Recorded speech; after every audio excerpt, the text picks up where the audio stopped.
Welcome back to another episode of the Brawn Body Health and Fitness Podcast. In today's episode, I'm joined by Dr. Philip. We're going to be discussing pre-workout ingredients, specific one in particular that happens to be the most effective ingredient when it comes to enhancing your workout performance according to the research. We then dive into discussing carbohydrate intake and the effect of low carbohydrate diets and dietary approaches on overall athletic performance. And the results are not what you might think. This is an amazing episode, jam-packed with so much content and valuable information. Highly recommend you take notes. Before we get to this episode, here's a quick word from one of our sponsors. Dr. Prins, welcome to the episode. Excited to have you on, man. Thank you. So, for people who aren't familiar with your work and your research and what you do, could you kind of share a little bit about yourself with our listeners? Yes. So I am currently at Grove City College.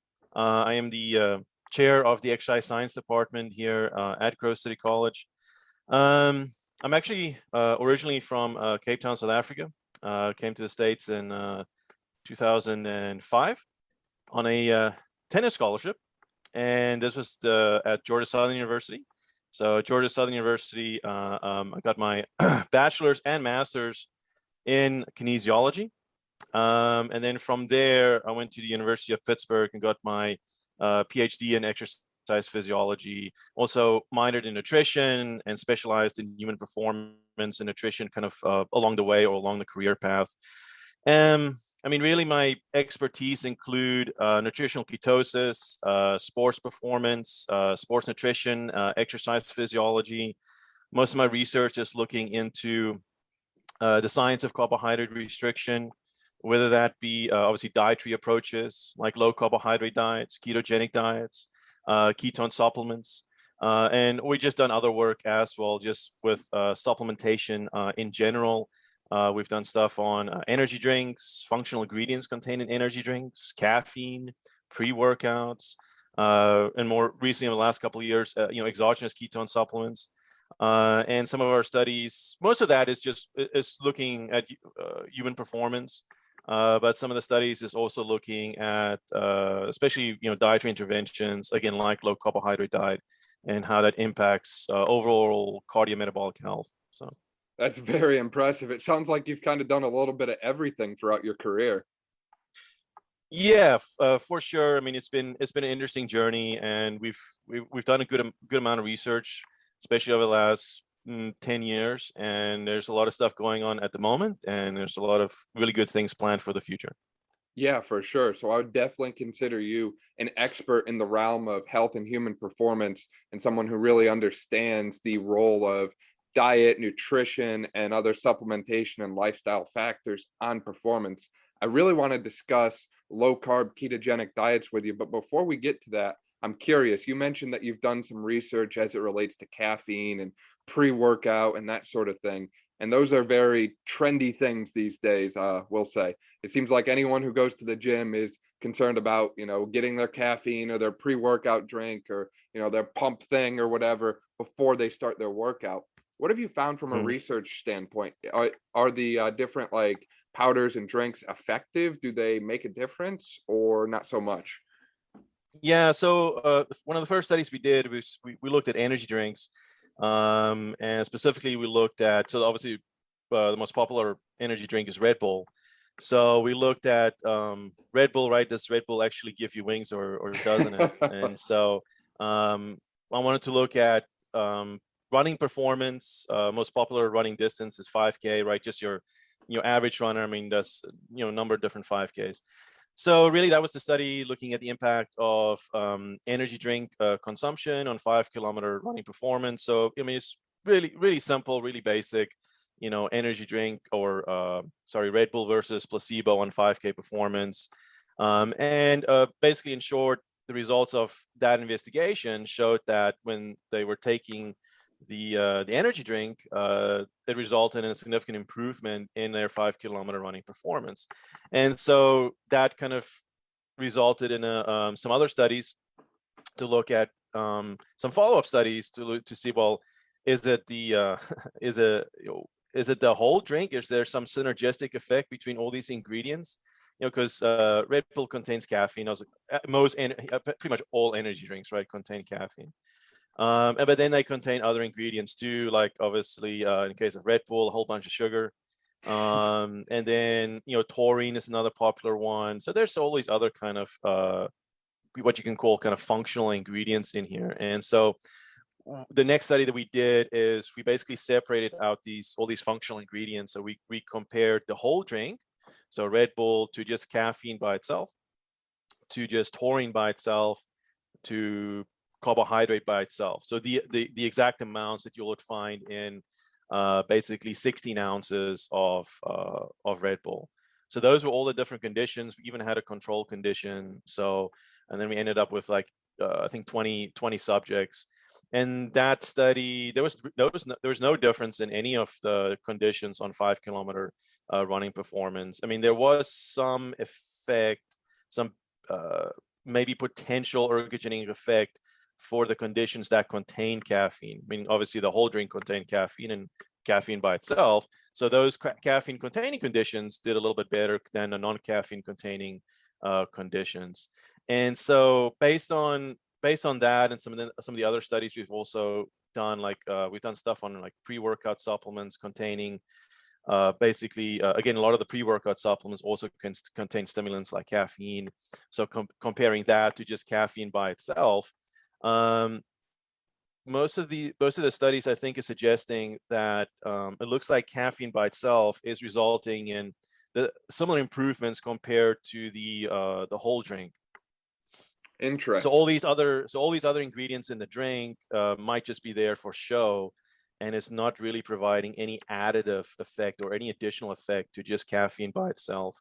And so some other studies have shown the same thing. We actually have another group right now who's doing a project on this. They're comparing another energy drink, Celsius, to an equivalent amount of caffeine. So we'll wait and see what on muscular performance or endurance performance. So we'll see what that says. But again, I think the literature, the studies that have compared say energy drinks or pre-workouts to the equivalent amount of caffeine usually show there's no additional benefit of the supplement over the benefits of what caffeine by itself does. So I mean, we've known caffeine is an ergogenic aid for a long time, and so maybe not totally surprising.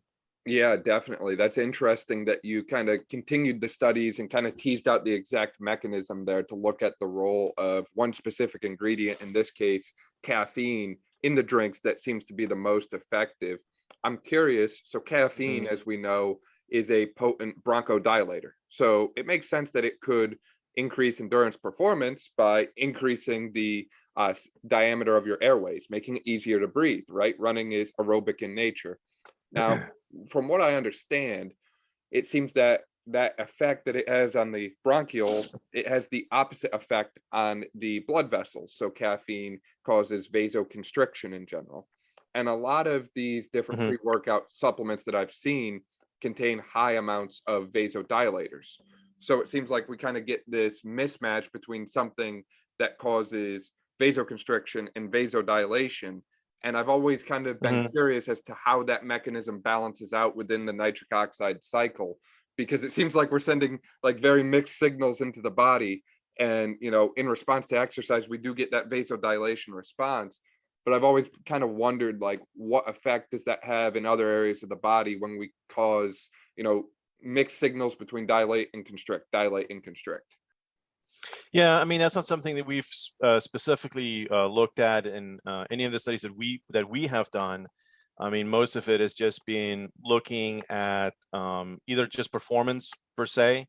Yep. Like I said, running performance, or some of the stuff has been looking at muscular endurance or muscular strength. But yeah, I mean, caffeine has a wide range of different pathways that it can work through to ultimately improve performance, right? So I mean, if you go look at the literature on that, that's pretty clear. But yes, so the drinks, as you're correct. I mean, obviously it contains caffeine, but then it contains some of these other substances too, for example, like taurine. And so the studies that we've done, I mean, you would expect, for example, so compared to the placebo, to there to be a significant increase maybe in, say, like heart rate. Or there's going to be differences in heart rate as one of the variables that we measured, at least comparing the energy drink compared to the placebo. But there's not, and probably has to do with some of these other ingredients in it. So, for example, taurine has been shown to basically oppose the effects of, caffeine, decreasing heart rate. Well, caffeine can increase heart rate. So, so you're correct. So it has these other, ingredients in it that might have some opposing effects. But the point being, I think, I mean, why is all these other ingredients contained within the drink, since they don't seem to have any other additional or additive effects? So, I mean, you can go down the list. I mean, you go, oh, well, taurine can maybe do this and this and this. Maybe there's some studies showing an improved performance. Obviously, just carbohydrate, so you're, including that in there, that can increase performance. So therefore, you were putting this all together, and it's going to increase performance.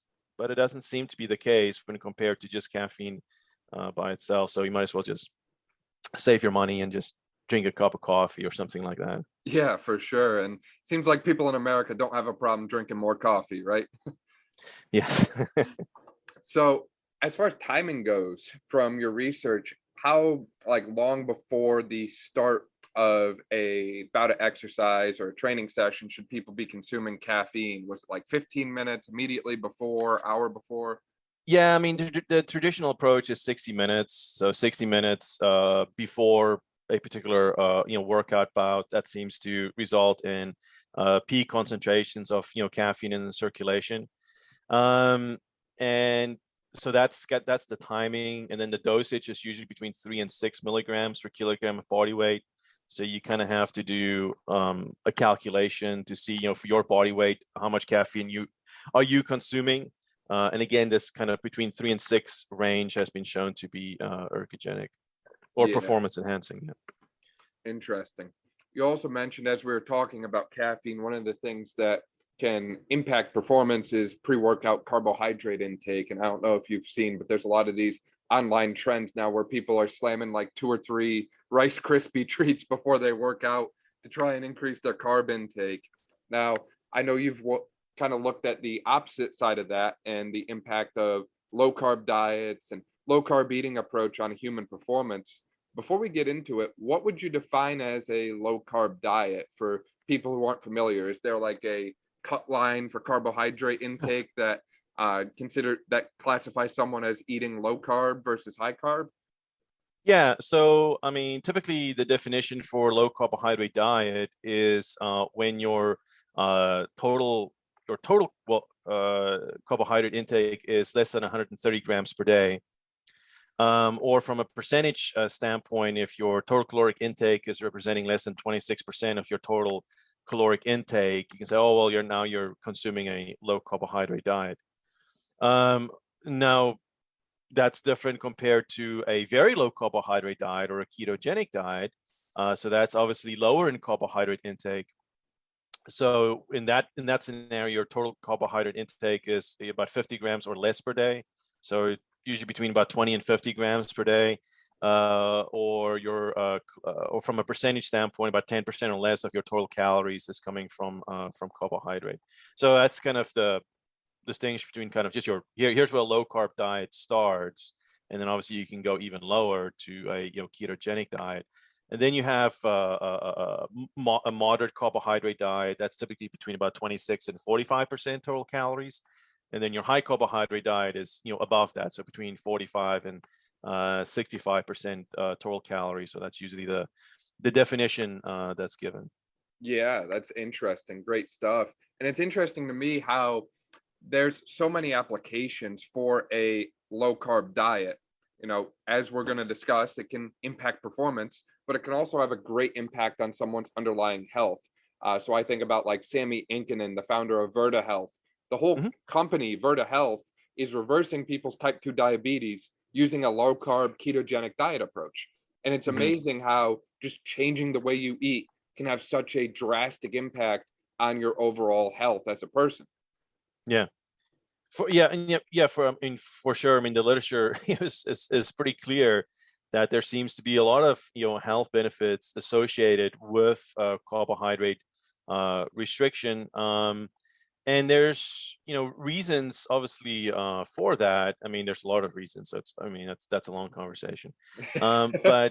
But primarily because I would say, I mean, if you're familiar with the statistics, I mean, a lot of people have chronic diseases. So you're looking at about, I think 60% of the population have one or more chronic diseases or conditions, and 40% have like more than one. 70% of the population is overweight, obese, heart disease, cancer, diabetes, hypertension, et cetera, et cetera, et cetera. I mean, these are chronic diseases, and these are obviously these diseases have existed obviously for a long time, but not in such epidemic proportions that we've seen, especially over the course of the last couple of decades. And so, again, if you do a deeper dive into the literature, there seems to be some common denominators with between these diseases and conditions. And so, in my opinion, and those of others, is that the common denominator or the real disease is insulin resistance. So we're saying, well, insulin resistance is the root cause of these myriad of different conditions, and then it results in all these different symptoms. The hyperglycemia, the hypertension, right, et cetera, et cetera. So those are actually just symptoms indicative of the underlying condition, which is the insulin resistance or hyperinsulinemia. So there seem to be many different diseases and conditions that is linked to high insulin levels. So a good chunk of the population is insulin resistant. I mean, if you're diabetic or pre-diabetic, you're definitely on that side of the spectrum. Well, that's over 50% of the population. But there's other studies that have looked at metabolic syndrome showing, or just metabolic health in general, showing that about 88% of adults in the United States is metabolically unhealthy and have, whether it's increased waist circumference or high triglycerides, low HDL, high blood pressure. These are all markers of metabolic health. So you can even make the case that maybe close to 90% of individuals in this country fall on this spectrum, right? Because insulin resistance, you can think of it as on a spectrum. And so most individuals in this country or even globally, is on one side of the spectrum, tilting more towards insulin resistance. So very, simplistically, I mean, if you're insulin resistant, that's another word for you have some level of carbohydrate intolerance. So maybe it's, once you understand it from that perspective, now you look at all these randomized controlled trials, and there's a lot of them. I mean, there's no shortage of randomized controlled trials looking at the science of carbohydrate restriction. And most of those studies, right, it's individuals who are overweight, it's individuals who are obese, individuals with metabolic syndrome, non-alcoholic fatty liver disease, cardiovascular disease risk factors, et cetera, et cetera. So these people are on that side of the spectrum. They're insulin resistant. And then they, one of the interventions is, a reduction in their carbohydrate intake, and they benefit. They lose weight, their blood pressure improves, their blood glucose improves. They start to be tapered off medications, i.e. the symptoms that they were experiencing, if you want to think about it like that, right? So the underlying condition is insulin resistance. All these other things they're experiencing are actually just symptoms. So these symptoms starts to alleviate, or some cases, in some individuals start to disappear. Maybe that's because the correct strategy was implemented for that individual's current health status. Yeah, that's very interesting. And I've heard that before, that the common denominator amongst so many diseases is insulin resistance and poor metabolic health. And if your body doesn't have the ability to utilize fuel sources effectively and efficiently, then everything else is obviously going to fall out of line. It's interesting, too, when we think about this from a little bit of a historical evolutionary approach, how our nutrition has shifted as a species over the past 40, 50 years, right? When you look ancestrally, humans didn't have, like, the grocery store down the road where they could get cupcakes and donuts and that sort of thing. We didn't have all these different genetically modified forms of fruit out there that have been modified to taste extra sweet, and they're more pleasing to the taste buds, for lack of a better way to put it. traditionally, not all fruits tasted sweet. Mm-hmm. Not all humans ate high carb diets. A lot of humans had to hunt and gather Mm-hmm. food. So naturally, it was whatever you could kill, whatever you could forage. And that consisted of a lot of unprocessed meats and other animal protein and fat sources. And then a lot of wild berries or wild vegetables, things that wouldn't kill you if you ate them, which they kind of found through trial and error. And it's just interesting to me how we have kind of de-evolved in a sense that we are now Mm-hmm. getting away from what we've done for so long, for so many thousands of years. Yeah. And now, instead of eating like we always had, we're eating a lot more processed, refined grains and low quality stuff. And that applies not just to the high carb, traditional American diet, but in some cases, I'll say it can apply to a low carb diet as well, because the overall diet you eat depends on the quality of the food that you're getting. So if you go low carb, but your primary fat source is margarine and vegetable oil and refined seed oil, you're probably not going to feel too good. Mm-hmm. But if you do it right and you start eating more organ meats, pasture raised eggs, pasture raised chicken, more natural things, wild berries. If your main fat source is something more like olive oil, coconut oil, macadamia nut oil, or grass fed butter, something along those lines, then you'll start to notice some of the benefits. But like anything, quality really becomes a factor in your overall nutrition and eating approach.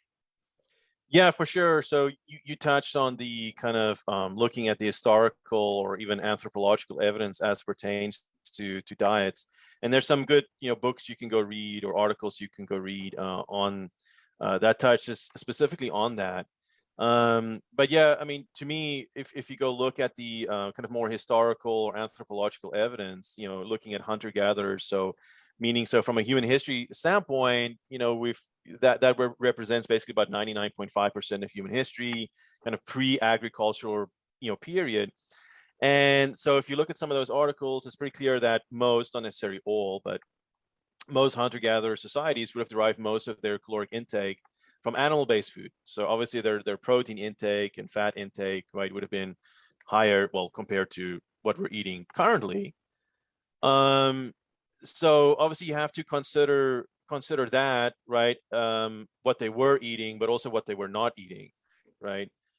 So what they were not eating are the foods that we are currently consuming, right? So for the so the average person is consuming what you can call the Western diet or the standard American diet or whatever you want to call it, and it's usually a highly processed or ultra processed diet. So a lot of sugar, flour, grain-based products.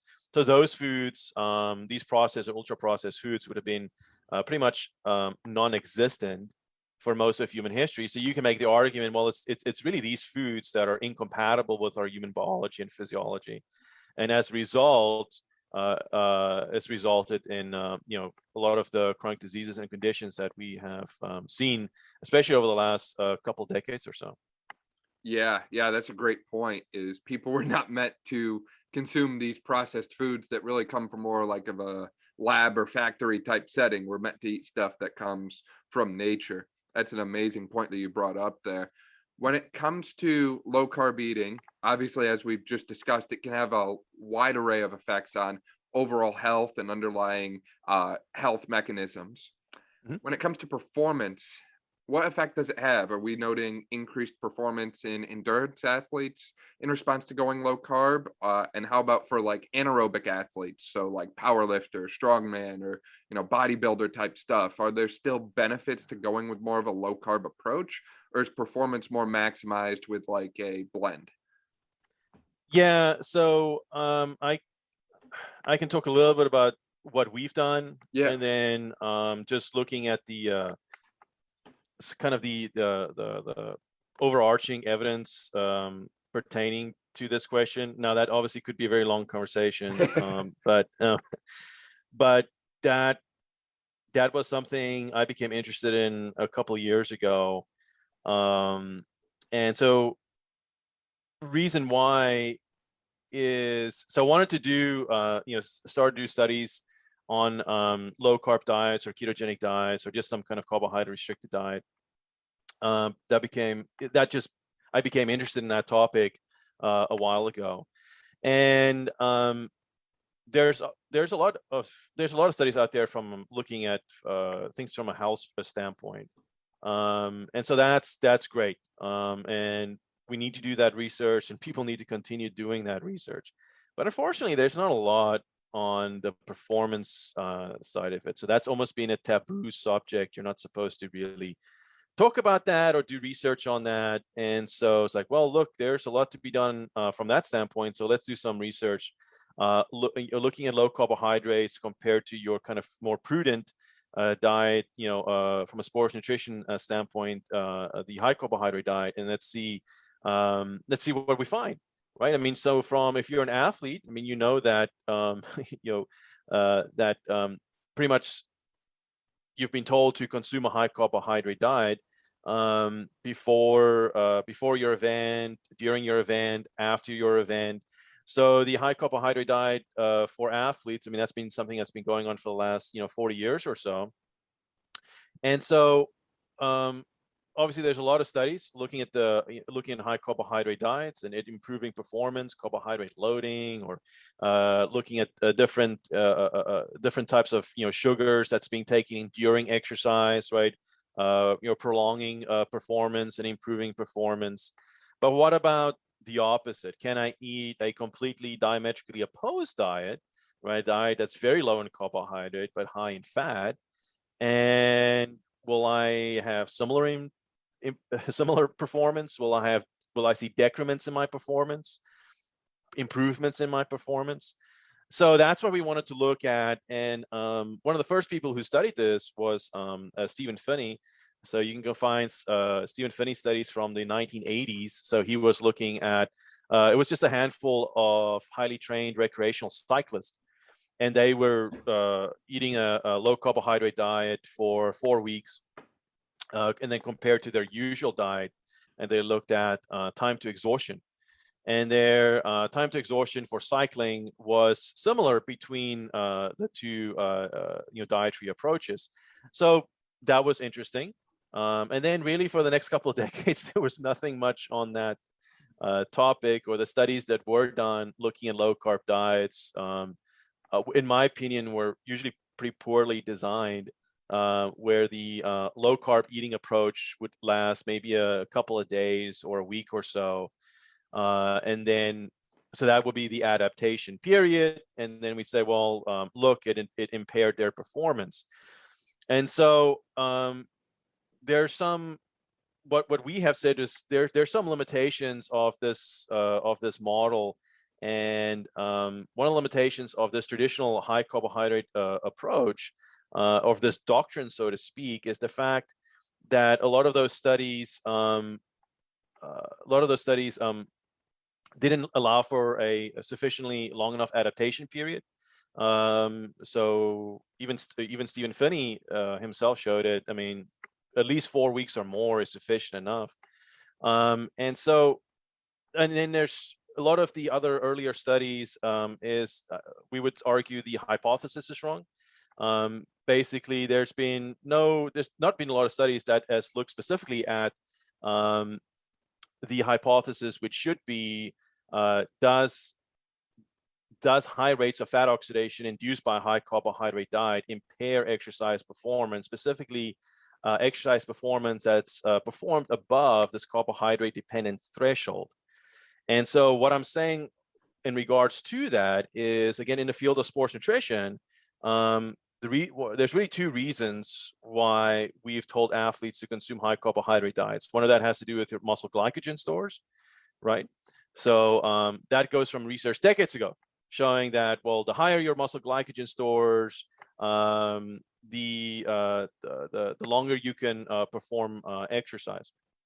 And so how can you improve your muscle glycogen stores? You just eat a lot of carbohydrate, right? So you stuff your muscle and liver with as much carbohydrate as possible, and now your pre-exercise muscle glycogen stores is fully loaded, and now you start to exercise, and you'll able to exercise for a longer period of time compared to if your muscle glycogen stores weren't so full.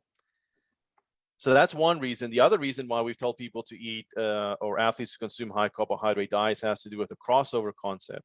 And the crossover concept, if you're interested in that, really has to do with this relationship between between carbohydrate and fat oxidation and exercise intensity. So we're saying as the exercise intensity increases, your rate of fat oxidation goes down and your rate of carbohydrate oxidation goes up. And so that basically you're saying there that, oh, well, there's some exercise intensity at which fat oxidation peaks. And if you go above that intensity, your rate of fat oxidation cannot increase any further to meet the metabolic demands of exercise. And we're basically saying that if you go above this intensity, the exercise is becoming carbohydrate dependent. It's dependent upon high rates of carbohydrate oxidation. And so if you look at the traditional studies on this, this carbohydrate dependent threshold, this crossover point, so to speak, is for most athletes is occurring about 60% of their VO2 max. So most athletes perform exercise or compete at least at 60% of their VO2 max. I mean, that's pretty much a moderate intensity, right? So since most athletes are going at 60% of their VO2 max or above, usually actually much higher intensities, we're saying, well, because of this crossover concept, because you're going to be exercising well above this carbohydrate dependent threshold, if you're going to be exercising at that intensity, your rate of fat oxidation is going to be low, and it's not going to be high enough to provide sufficient energy to fuel metabolism for your activity. And rate of carbohydrate oxidation is high, so your activity is dependent upon high rates of carbohydrate oxidation, meaning again you need to eat a high carbohydrate diet. So if you understand that, right, so it really has to do with this glycogen centric view of exercise performance. It has a lot to do with this crossover concept and model. Then you understand why there's been this high carbohydrate mentality in the field of sports nutrition for such a long period of time. And that's where we stepped in and say, okay, well, look, the hypotheses for most of these studies is actually incorrect. There's been pretty much no studies that has looked at, well, does high rates of fat oxidation induced by a low carbohydrate diet actually impair exercise performance, especially when it's performed above this carbohydrate dependent threshold. And again, most of these studies are insufficiently designed, almost they're set up to fail because the adaptation period is too short, at least 4 weeks or more. And again, most of the studies that kind of show or prove this model to be correct, this carbohydrate dependence model to be correct, this whole crossover concept, well, all those athletes are already on a high carbohydrate diet. So they're already habituated to a high carbohydrate diet.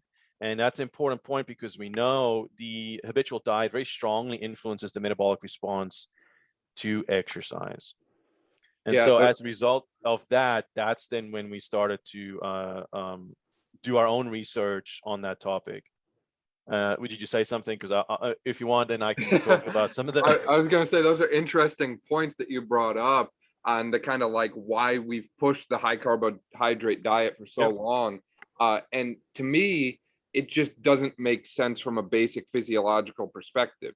So first off, going back to the crossover concept, we know that kind of varies a little bit depending on your training level. For some people, in general, it might be 60% VO2 max that they start to cross over.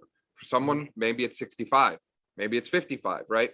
When you're at like 100% VO2 max and you're doing a full out sprint, 100 meter, I think that it's definitely beneficial to have a more carbohydrate fueled approach to eating, because that's the main energy system that you tap into, right? The ATP PC system. You need fast, quick energy. You don't need to sustain yourself for a 5K, 10K, or more endurance type event. When you look at these more endurance type events, even something as simple as a 5K, you're not at 100% VO2 max for that entire race. You might be for the last little kick and leg, but you're not going to hold that intensity for that long. It's not humanly possible as far as I know. So you have to kind of look at where you're sitting at for the duration of the event. And if you're going to be sitting around more of a comfortable pace, which for some people, maybe that's a 10-minute mile. For some people, maybe that's a 6-minute mile. It might vary. Then you have to ask yourself, am I really dependent on carbohydrates right now? Or am I more dependent on fats? And a lot of people will kind of fuel themselves for these races with high carbohydrate meals like the night before or 2 days before. I feel like every high school athlete can relate to a pasta or pizza night a couple days before an event. And the thing is, when you eat that high carb meal, a day or 2 days in advance, it's not going to stay as, carbohydrate. Your body doesn't just store like, half a pound of pasta in your body as plasma glucose. Instead, it stores it as body fat. So even though you ate carbohydrate, it's going to get converted into fat. That's how we store energy. So it just doesn't make sense to me to say that, I'm relying on carbohydrates for energy when all that carb has been converted to fat by the time your, performance and event comes around. And even if you are making the case that, you're reliant on short, like bouts of like sugar type things, like I'm thinking of like those gels and like granola bars and that sort of thing that people eat like the day of, like right before, or even during an event, again, you have to ask yourself physiologically, is this what I want to do to my body? Because as soon as we put that thing in our body, now we have to shuttle blood to our GI tract to break it down and absorb the nutrients from it. So all that time, that blood that's now going into our GI tract for digestion is not going to our working skeletal muscles. So if you could do the same event without consuming a carbohydrate, without consuming something that's taking blood away from your working skeletal muscle, could that potentially increase performance because you have more blood delivery to your muscles that are working? So that's increased oxygen delivery, increased ability to flush out the waste products that develop, and etc. And I'm by no means, the perfect research expert on any of these things, but they're different kind of physiological points that kind of came up as you were discussing it. Yeah, I mean, you're describing this whole concept of carbohydrate loading. I mean, all that's, again, the reason for that is just to increase your muscle glycogen. So again, that goes decades ago to when people discovered this whole muscle biopsy technique to look specifically at glycogen status. And again, this has to do with this whole kind of positive relationship between pre-exercise muscle glycogen levels and fatigue. And then the whole gels and consuming obviously the drinks during exercise is just to increase your carbohydrate oxidation, increase carbohydrate availability during the event. Again, that's old studies, even in the 60s, 70s, etc., showing that when given carbohydrate, obviously during exercise, your increasing rate of carbohydrate oxidation that kind of delays the onset or development of fatigue. And so again, that's one approach, and that's been the traditional approach. So that's fine. So if, obviously athletes has been doing that for a while, no issue with that. Maybe just make sure it's not impacting your health in the long term. But again, we were looking, well, is there another approach, right? Because again, for decades, you say, well, if you do the opposite, you're going to impair your performance. So if you're an athlete, you don't want to impair your performance, right? So obviously, as a result, you're not gonna go on a low carb diet. That's gonna impair your performance. And so, but again, there were some studies done that maybe suggested that's not the case. But the only way you would know is to do the research, right? And to see if this is actually the case or not. So like I said, unfortunately, shockingly, very few studies done on this topic. So that's what we did a couple of years ago. We got a group of highly trained recreational competitive runners, and we tested this hypothesis of does high rates of fat oxidation induced by low carb diet impair high intensity, short duration endurance exercise performance that's performed above this carbohydrate dependent threshold, meaning so performed above 60% of your VO2 max. So what we did is we took this group of athletes, and we put them on basically 2 6-week diets. So either a low carb diet or the high carb diet. We did a lot of testing. We did VO2 max testing day 1 and day 39 of the 42-day intervention period. And we performed a series of 5-kilometer running time trials, day 4, 14, 28, and 42, if I remember correctly. So basically, VO2 max testing, at the beginning and end, and then basically every 2 weeks we're performing another 5-kilometer time trial. And so that's what they did on the low carb and the high carb diet. And so what we're looking at here is obviously we're looking at performance, but we're also looking at metabolic factors.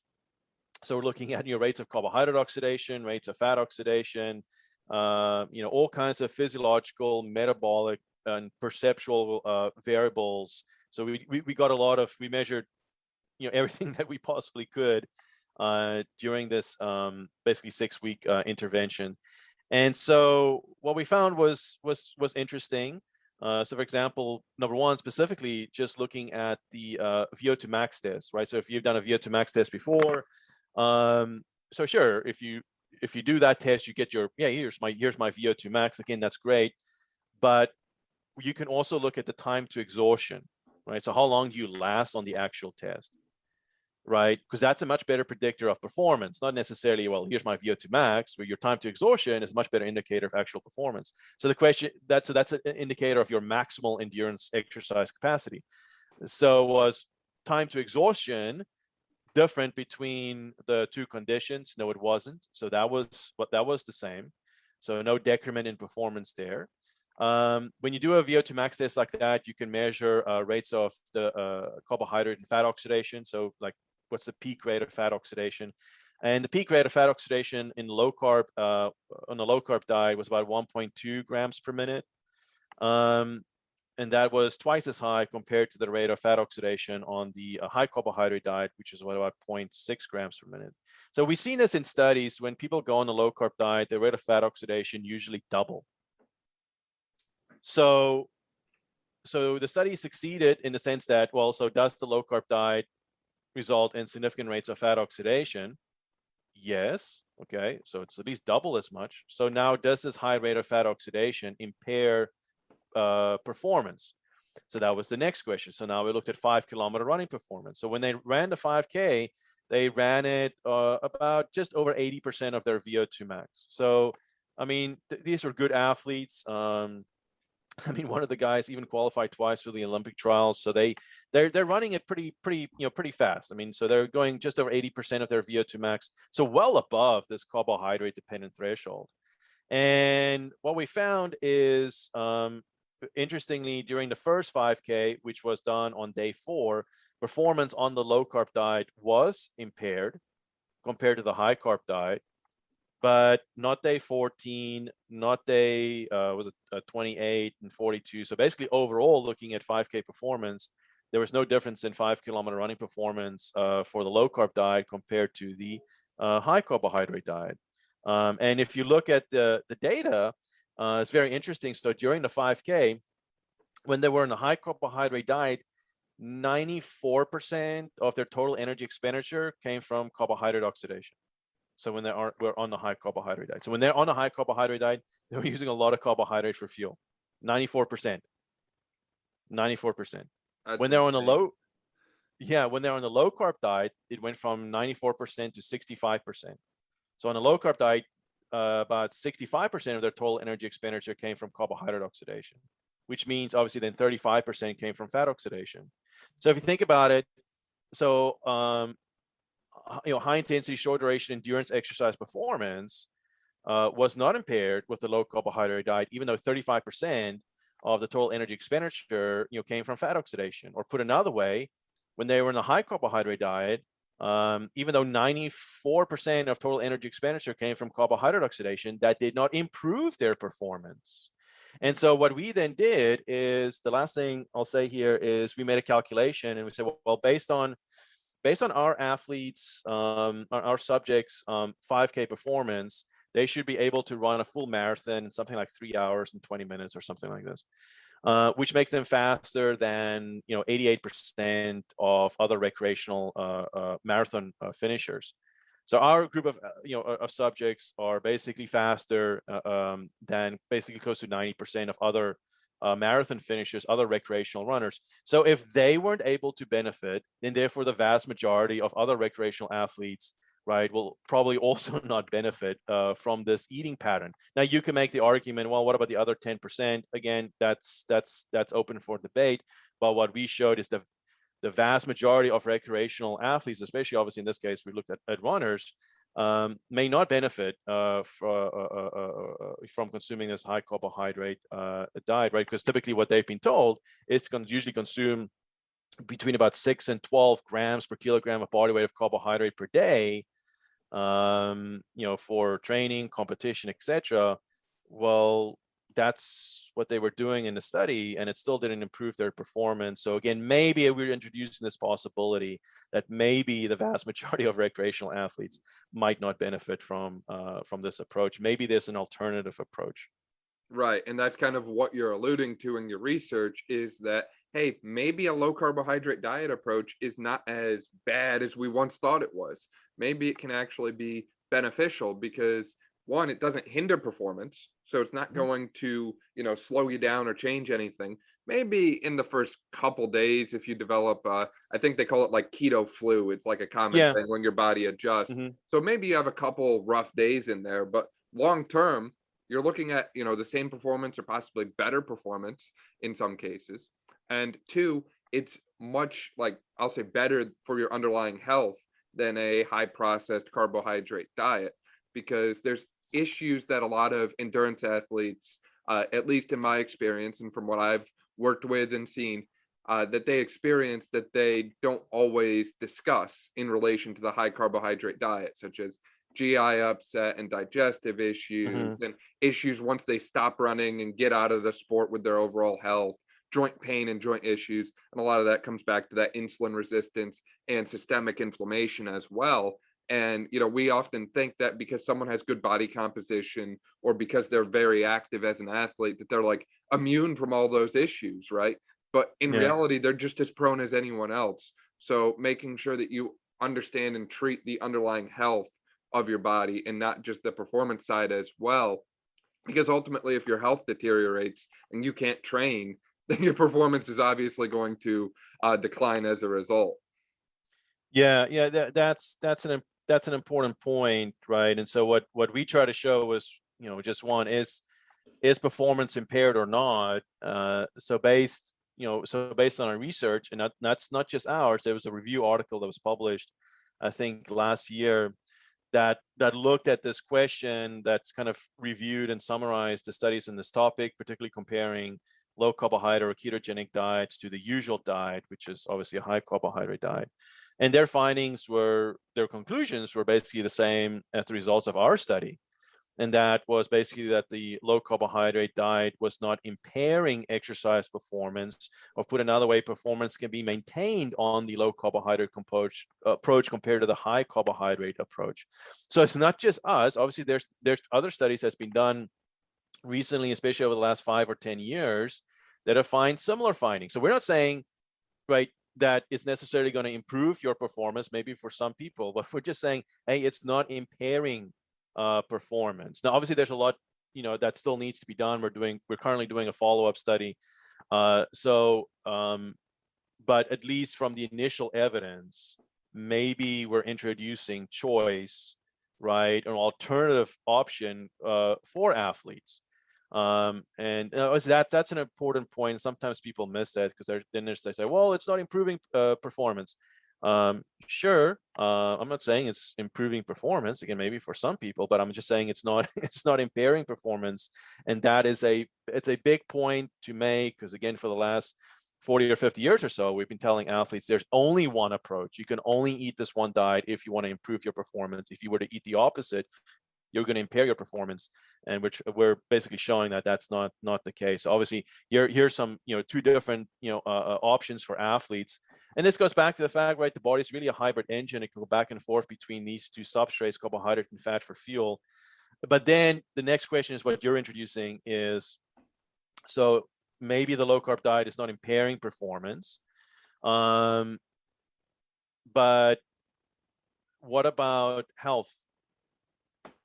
Right, and that goes for the low carb diet and for the high carb diet.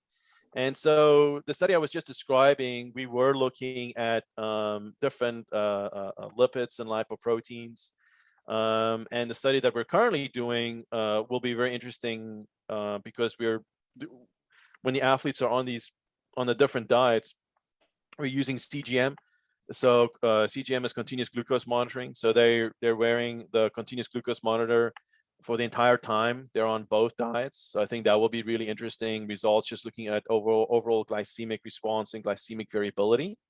As you can imagine, there might be some differences between the two diets. And also for the current study, we're also looking at kind of markers of cardiometabolic health as well. So insulin and inflammatory biomarkers, again, things like triglycerides, HDL, LDL, etc. Based on so that's currently ongoing. Obviously, I can't really speak any more to that. We'll see what happens. But based on the previous study, is very interesting. So looking at blood glucose, looking at their glycated hemoglobin, their HbA1c, looking at total cholesterol, LDL cholesterol, triglycerides, HDL, triglycerides to HDL ratio. So these are kind of your common markers you can use to assess your health or cardiometabolic health, cardiovascular disease risk. Obviously, it's a different population. We're not looking at your average American. We're looking at athletes, pretty highly trained competitive recreational athletes. And so that's another understudied question. So what about athletes who are on these diets, and how is their health being impacted? So what we found when they were on the low carbohydrate diet, they saw, again, in comparison to the high carb diet, they saw significant reductions in their triglycerides. They saw significant reductions in VLDL, which is their very low density lipoprotein levels. And they also saw significant reductions in the triglyceride to HDL ratio. When they were on, or that's all things that went down, meaning that's going in the right direction, okay, compared to the high carbohydrate diet. In addition, things that went up was their HDL. So compared to the high carbohydrate diet, their high density lipoprotein, i.e. your kind of good cholesterol, if you want to think about it like that, went up for low carb compared to high carb diet. What also went up was their total cholesterol and LDL cholesterol. So again, people interpret this differently, and we currently have that a paper. We're gonna submit it soon for publication and see what people say. But people interpret this differently, right? You can say, well, so in the low carb diet, all these things went in the right direction. Great, reduce risk. But these other things didn't go in the right direction, right? So your cholesterol or your LDL cholesterol, what people refer to as your bad cholesterol, I mean, obviously it's a little bit more complicated than that, didn't go in the right direction, right? So these things over here is conferring a decreased risk, and these things over here is conferring an increased risk. So obviously that's debatable. In my opinion, the things that matter actually went in the right direction. Personally don't really think things those other biomarkers, total cholesterol or LDL cholesterol, are significant predictors. There's other biomarkers. For example, you can rather look at the LDL phenotype. Again, you can do more advanced testing and look at LDL pattern A, LDL pattern B. And usually on the low carbohydrate diet, we see an increase in the small dense LDL particle and an increase in the overall LDL particle size, shifting from pattern B to pattern A. Again, that's a good thing. And again, we saw the same thing in our study, and other research basically finds the same thing. Usually on a low carbohydrate diet, again, that confers benefit. But again, that's an understudied topic, and people definitely need to look into that more, especially in from more longer term interventions, right? So is this eating approach, and for both eating approaches, right? How is it impacting their long-term health? Is it increased risk or decreased risk? Yeah, definitely. And you mentioned a ton of great variables that you can look at to kind of track that, but you could also even get more simple with something like heart rate variability, right? A lot of people have HRV monitors. And I think the best way for people to kind of trial this out, because everyone's individual physiology is slightly different and everyone's going to respond a little differently. So if you're really into these sort of things, you can kind of do what I do and kind of, for lack of a better way to put it, self-experiment. So get yourself a glucose monitor. It doesn't have to be a CGM, even just get a basic one over the counter. Get a basic heart rate variability tracker that's somewhat accurate, right? Or a ring whoop, something that has a little bit of credibility behind it, not just like the $20 thing made in China. And start tracking how your physiological variables change in response to different lifestyle approaches. And depending on your health insurance, or in some cases, you can even order lab results Yeah. through cash pay. And you can literally just kind of do blood work and set up your own little self study and see Hmm. how you like how your body changes and adapts in response to changes in your diet and nutrition approach. Hmm. And I think the next piece that even makes that more interesting is if you keep a journal or log or something that tracks how you're feeling each day, how mentally Hmm. alert you are and how focused you are, and overall just the rate of perceived exertion that you feel during your workouts or training sessions. Because I know in my personal experience, and again, this is kind of like a personal case study, so take it with a grain of salt. I feel like I function better and have better cognitive function and overall focus and alertness when I'm going for a more low carb approach. I have less insulin swings, I have less blood glucose spikes, because they carry a lot of different effects in within them physiologically that can hinder cognitive performance, that can hinder your clarity and overall focus.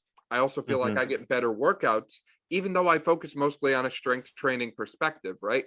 I wake up and I work out and I haven't eaten any carbohydrates before I go to the gym and lift, and yet I can still squat 400 pounds and bench press 300 pounds.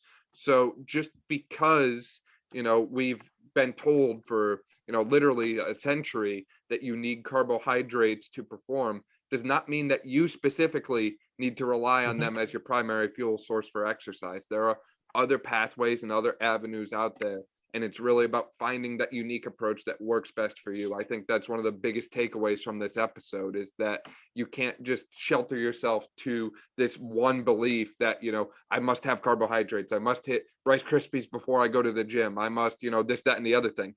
Because in reality, Yeah. you might not need those things. Or same argument as we started with pre-workout, right? You might not need a full pre-workout powder that costs $2 a serving. You might just need, some caffeine pills and get the same effect. So Hmm. really, be curious about your health and take charge of it and start looking into these different factors that impact not only your overall performance, but your overall health and how you go about your day. Yeah, I mean, yeah, good point. I mean, again, even in the studies that we've done, in there's individual responses and variability. So I think people have to understand that when you look at a study and you look at the results, right? Usually you're not looking at individual results. Usually we don't report that. It's aggregate results. And what I can tell you, whether it's a study that we're currently doing or the previous study I was describing, people did differently on diets, right? Some people preferred the low carbohydrate diet, and some people preferred the high carbohydrate diet, right? So they felt better on one or the other. They performed better on one or the other. And so obviously, what you're saying, is a good point about self-experimentation. Obviously, people have the capacity, to do that, and you can see for yourself, right, how you fare on the high carb approach, or obviously the low carb approach, and at the same time also track some simple metrics as you were describing as well, or just see how you're feeling Yeah, in general. So yeah. yeah, definitely. This has been an amazing discussion about your work, Dr. Prins, and all the kind of pros and even some of the cons that come with a low carbohydrate diet. And it's very interesting how, for so long, it seems like we've had our beliefs about low carbohydrate eating approaches rather inaccurate, for lack of a better way to put it.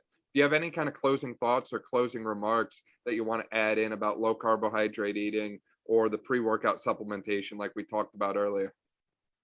Yeah, I mean, I'll stick with the low carbohydrate, stuff, and that's kind of what we've been doing more Yep. recently. I mean, if people are listening and if you're, interested, especially from a science standpoint, I mean, we definitely need more people to do this kind of work, specifically from a sports performance standpoint. So yes, we're doing it. We have colleagues at Ohio State, Jeff Olick's lab doing it. We also collaborate with Tim Noakes from South Africa, and Dom D'Agostino from University of South Florida, Andrew Koutnik, Institute of Human and Machine Cognition in Pensacola. So we have some great people we work with and collaborate with. And again, there's some other people in the US and internationally who do some of this work, but not a lot. And so we need more people to be interested in this work. Also funding. I mean, funding is a big deal. If you're wondering, like, why is people not doing more of this stuff? Because, funding. It's hard to, get funding to do this research, especially if you're doing so-called, strange research, or you're going against the grain, so to speak. It's hard to get funding. So there's so many things that still needs to be explored from a performance standpoint, from a low carb diet. I mean, like, what about team sports? Um, all this stuff I'm talking about is mostly running, but what about soccer? What about football? What about tennis? What about these other athletes? What about recovery? What about what about hand-eye coordination, right? Concentration. There's so many things you can study, and it needs to be studied, and unfortunately it hasn't been studied.